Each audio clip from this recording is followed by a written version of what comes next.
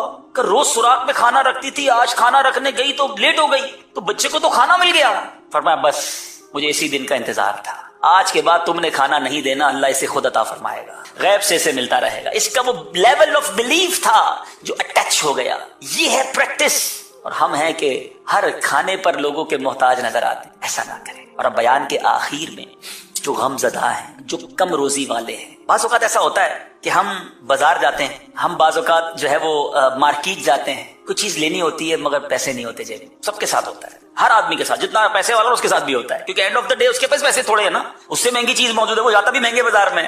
لیکن اب پیسے والے کی یہ بات نہیں ہو رہی, وہ غریب جو بازار میں گیا اور وہاں جا کر وہ چیز خرید نہ سکا, بازار میں جا کر وہ چیز حاصل نہ کر سکا اور واپس آ گئے, حسرت رہی اس کے دل میں. اللہ غنی, میں روایت پڑھی نا, ایمان تازہ ہو گیا. احیاء العلوم میں یہ روایت موجود ہے. حضرت سیدنا دحاق رحمت اللہ تعالی فرماتے ہیں, جو شخص بازار جائے اور کسی چیز کو دیکھ کر اسے خریدنے کی دل میں خواہش ہو لیکن ثواب کی امید پر وہ صبر کرے, تو اس کے لیے عمل راہ خدا عز و جل میں 1000 دینار صدقہ کرنے سے افضل ہے.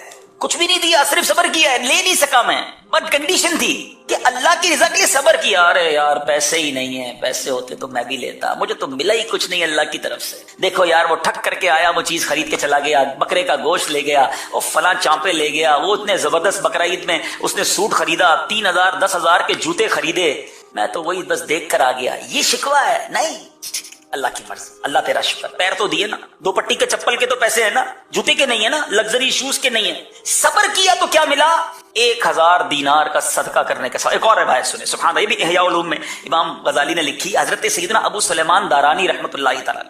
اب یہ صرف بازار کی بات نہیں, یہ پوری لائف کے لیے. جس جائز چیز کی حاجت ہو اور اسے پورا کرنے کی قدرت نہ ہو, چیز جائز ہو, بڑی زبردست روایت ہے. بہت ساری خواہشیں میری بھی آپ کی بھی ہوں گی, قدرت نہیں ہے. اب کیا کرا, اس محرومی پر حسرت سے نکلنے والی فقیر کی آہ, غریب کی آہ نکلے حسرت سے. فرمایا مالدار کی 1000 سال کی عبادت سے زیادہ افضل ہے. 1000 سال کی عبادت, یہاں صرف حسرت سے آہ نکلی ہے. اللہ فیصلہ کرنے والا ہے, وہ تقسیم کرنے والا ہے. اگر کسی کو غریب رکھا ہے نا, یاد رکھنا اس کو اس کے بدلے آلٹر میں اتنا کچھ ملنا ہے, ساتھ صبر کی کنڈیشن ہے. مسئلہ یہ ہے کہ آپ کو صبر کا موقع ملا, آپ نے صبر نہیں کی. ایک اور خوبصورت بات, ابھی دعا قبول نہ ہونے والی بات ہوئی تھی نا, آؤ میں آپ کو دعا کی قبولیت کا شاندار وقت بتاتا ہوں. One of the important time جب بندہ دعا مانگے وہ کیسے قبول ہوتی ہے, آسمانوں پر کیسے جاتی ہے. حضرت سیدنا بشر بن حارث حافی رحمت اللہ تعالی کی خدمت میں کسی نے عرض کی, حضور میرے لیے دعا فرمائے. حضرت بشر حافی بہت بڑے اللہ کے ولی، ان سے دعا کے لیے کہا کسی،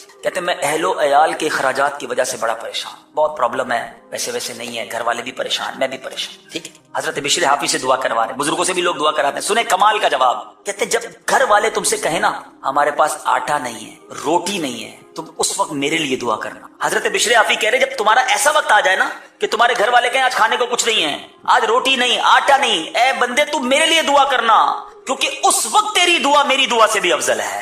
مستر دل کی دعا، پریشان کی دعا. آپ سوچیں غریب آدمی کی زندگی میں وہ سٹیج آتا ہے کہ جب اب وہ دعا کر دے وہ دعا عرش تک پہنچتی ہے، مگر افسوس یہ ہے وہ اس وقت دعا نہیں کرتا، شکوہ کرتا.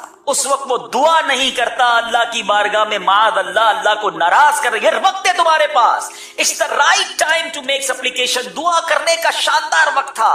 اللہ تم سے قریب ہے، تمہارا دل مستر ہے، تم پریشانی میں ہو، ہاتھ اٹھاؤ. حضرت بشر حافی کہتے ہیں یہ وقت مجھ سے بھی زیادہ تمہاری دعا افضل ہونے کا وقت ہے. مگر بتائیے اس وقت سر جھکا لے، اس وقت سجدے میں اچھا اس وقت رونا بھی آ رہا ہوتا. پرابلم پتہ ہے کہ ایک اور میں آپ کو مسئلہ بتاؤں، ہمیں بعض اوقات بڑا رونا آتا ہے، پریشان ہوتے ہیں، بچہ بیمار ہے دیکھ کر جی چاہ رہا ہے رونے کو، گھر میں کھانا نہیں ہے، پریشانیاں ہیں. طبا بھی ان میں سے ہی تھے، ملکہ بلقیس کا تعلق بھی ہی میں سے ہے. یہ بڑی نعمتوں اور راحتوں میں آرام و چین میں رہنے والے لوگ کی قوم سیلاب سے تباہ ہوئی. قرآن اس واقعے کو کیسے بیان کرتا ہے آئیے سو. لقد كان لسبأ في مسكنهم آية جنتان عن يمين وشمال كلوا من رزق ربكم واشكروا له بلدة طيبة ورب غفور. فأعرضوا فأرسلنا عليهم سيل العرم وبدلناهم بجنتيهم جنتين ذواتي أكل خمط وأكل وشيء من سدر قليل ذلك جزيناهم بما كفروا وَهَلْ نُجَازِي إِلَّا الْكَفُورُ. بے شک قوم سبا کے لیے اور ان کی آبادی میں نشانی تھی. دو باغ تھے، ایک دائیں طرف اور دوسرا بائیں طرف. اپنے رب کا رزق کھاؤ اور اس کا شکر ادا کرو. پاکیزہ شہر ہے اور بخشنے والا رب. تو انہوں نے منہ پھیرا تو ہم نے ان پر زور کا سیلاب بھیجا اور ان کے باغوں کے عوض دو باغ انہیں بدل دیے جو کڑوے پھل والے اور جھاؤ والے اور کچھ تھوڑی سی بیریوں والے تھے. ہم نے انہیں ان کی ناشکری کی وجہ سے یہ بدلہ دیا اور اب اسی کو سزا دیتے ہیں جو ناشکرا ہو.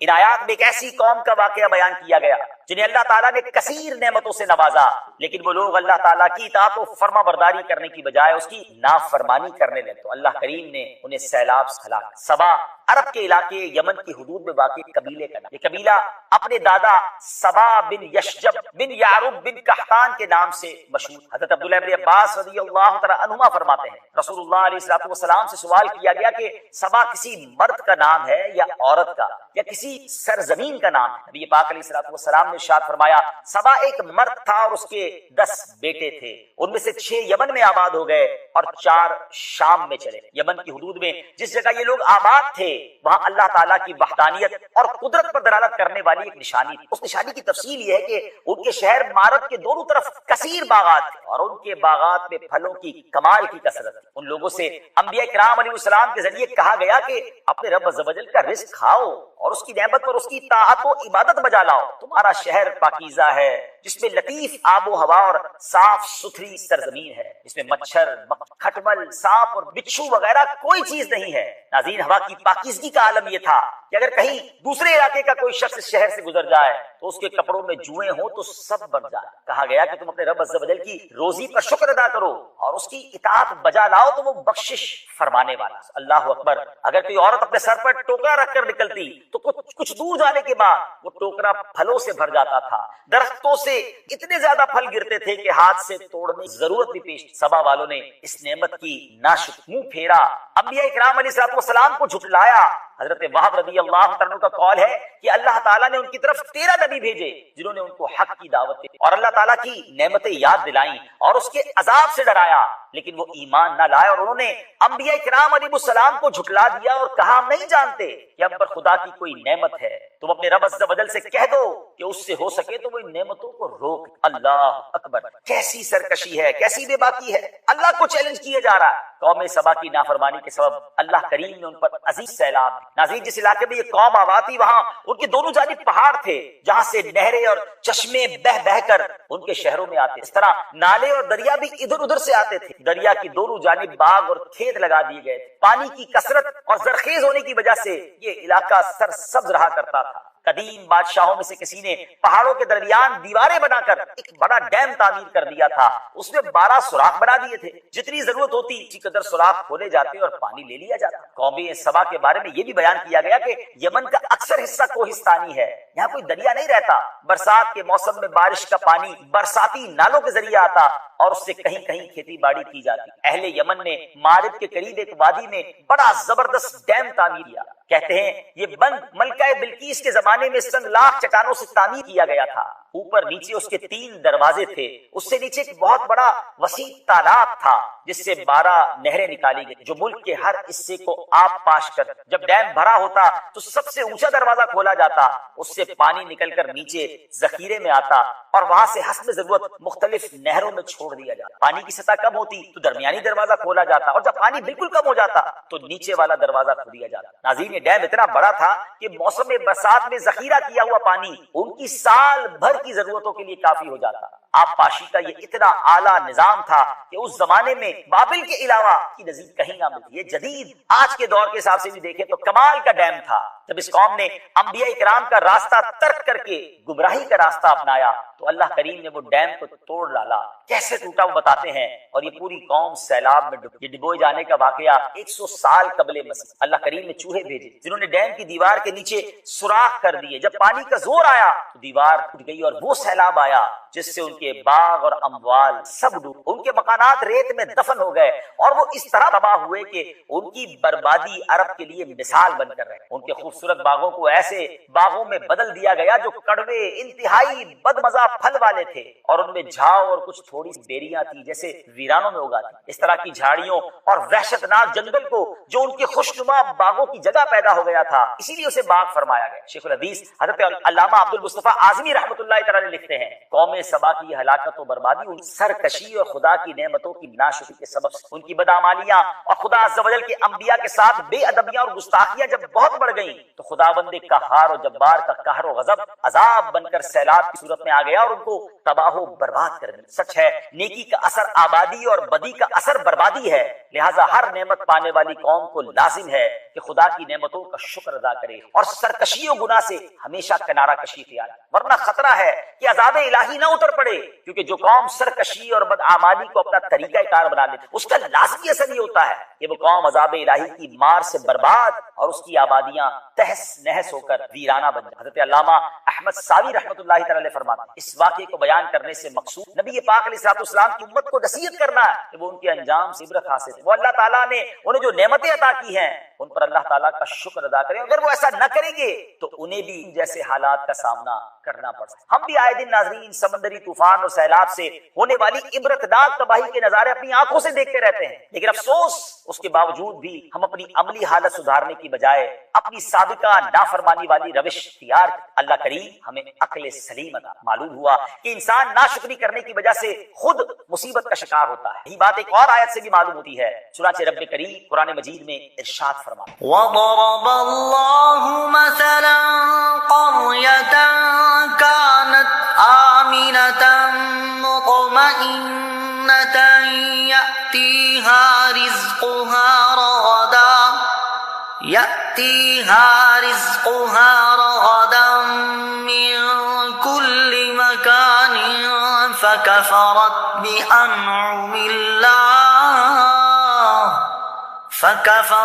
بأنعم الله فأذاقها الله لباس الجوع والخوف بما كانوا يصنعون۔ اور اللہ نے ایک بستی کی مثال بیان فرمائی جو امن و اطمینان والی تھی، ہر طرف سے اس کے پاس اس کا رزق کثرت سے آتا تھا تو وہاں کے رہنے والے اللہ کی نعمتوں کی ناشکری کرنے لگے تو اللہ نے ان کے اعمال کے بدلے میں انہیں بھوک اور خوف کے لباس کا مزہ چکھایا۔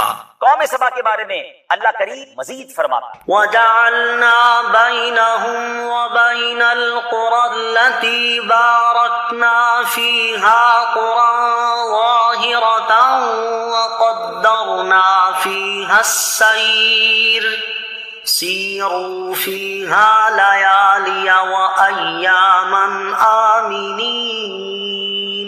اور ہم نے ان سبا والوں اور ان کے شہروں کے درمیان بہت سی نمایاں بستیاں بنا دی جن میں ہم نے برکت رکھی تھی، اور ان بستیوں میں سفر کو ایک اندازے پر رکھا، اور انہیں فرمایا ان میں راتوں اور دنوں کو امن و امان سے چلو۔ خوشحالی اور نعمتوں کی کثرت والے ان حالات کی بنا پر اترانے اور تکبر کرنے لگے، اور مالداروں میں حسد پیدا ہو گیا کہ ہمارے اور غریبوں کے درمیان کوئی فرق ہی نہیں رہا۔ یوں ہی جو امن و عافیت انہیں حاصل تھی، جیسے منزلیں قریب قریب ہیں اور لوگ خرامہ خرامہ ہوا خوری کرتے چلے جاتے ہیں، تھوڑی دیر کے بعد دوسری آبادی آ جاتی ہے، وہاں آرام کرتے ہیں، نہ سفر میں تکان ہے نہ کوف۔ اس پر انہوں نے قناعت نہ کی، ہونا تو چاہتے شکر کرتے کہ کتنا آسان ہو گیا سفر۔ تمنا کرنے لگے کہ اگر منزلیں دور ہو، سفر کی مدت دراز ہوتی، راستے میں پانی نہ ملتا، جنگلوں اور بیابانوں میں سے گزر ہوتا، تو ہم اپنا سامان ساتھ لے کر چلتے، پانی کا انتظام کرتے، سواریاں اور خدام ساتھ رکھتے، سفر میں مشقت اٹھانے کا لطف آتا، اور امیر و غریب کا فرق ظاہر ہے۔ اس پر انہوں نے کیا دعا کی؟ اے ہمارے رب، ہمارے اور شام کے درمیان جنگل اور بیابان کر دے تاکہ بغیر توشہ اور سواری کے سفر نہ ہو سکے۔ اللہ کریم نے ان کی یہ دعا قبول فرما لی اور ان کے شہروں کو ویران وظلموا انفسهم، اور انہوں نے خود ہی اپنا نقصان کیا۔ تفسیر میں ہے یعنی سبا والوں نے تکبر و سرکشی کر کے خود اپنا ہی نقصان کیا، اور ہم نے انہیں بعد والوں کے لیے قصے کہانیاں بنا دی تاکہ وہ ان کے احوال سے عبرت حاصل کریں، اور ان قبیلوں کو ایک دوسرے سے بالکل جدا جدا کر دیا۔ وہ بستیاں غرق ہو گئی اور لوگ بے گھر ہو کر جدا جدا شہروں میں۔ ناظرین ذرا غور کی، کمفرٹ زون نے برباد کر دیا۔ امیر اور غریب کا فرق ہونا چاہیے، اس سوچ نے برباد کر دیا۔ غریبوں کو سہولت کیوں ہے، اس سوچ نے برباد۔ کیا آج ایسا نہیں؟ غریبوں سے دور رہتے لوگ، اپنے ساتھ نہیں بٹھاتے، چاہتے ہیں ہمارا اور ان کا اسٹیٹس الگ ہونا چاہیے، ہمیں زیادہ پروٹوکول ملنا چاہیے۔ میرے پیارے، اللہ کے نزدیک عزت والا کون ہے؟ ان اکرمکم عند اللہ اتقاکم، اللہ کے نزدیک عزت والا وہ ہے جو زیادہ تکبر نہیں کرنا، بلکہ ایسے لوگوں کو تو زیادہ پیار دینا ہے جن کے پاس پریویلیجز کم ہیں، جو زمانے میں کم نعمتوں والے ہیں۔ پیار دیں، عزت دیں۔ اللہ نے آپ کو دیا تو شکر ادا کریں۔ اللہ کرے دل میں اتر جائے میری بات۔ اگر آج آپ خوشحال ہیں، اگر آج آپ برکت میں ہیں، اگر آج اللہ نے کروڑوں سے اچھا بنایا ہے، تو اگر چاہتے ہیں یہ باقی رہے، قوم سبا کے ان واقعات سے سبق حاصل کریں اور اللہ کا شکر ادا کرتے رہیں۔ وہ رب کریم نعمتوں کو باقی بھی رکھے گا، بلکہ اپنے کرم سے اضافہ بھی فرمائے۔ اللہ کرے دل میں اتر جائے میرے عمل کی برکتیں لوں۔ اگلے پروگرام میں پھر ملاقات ہوگی۔ السلام علیکم ورحمۃ اللہ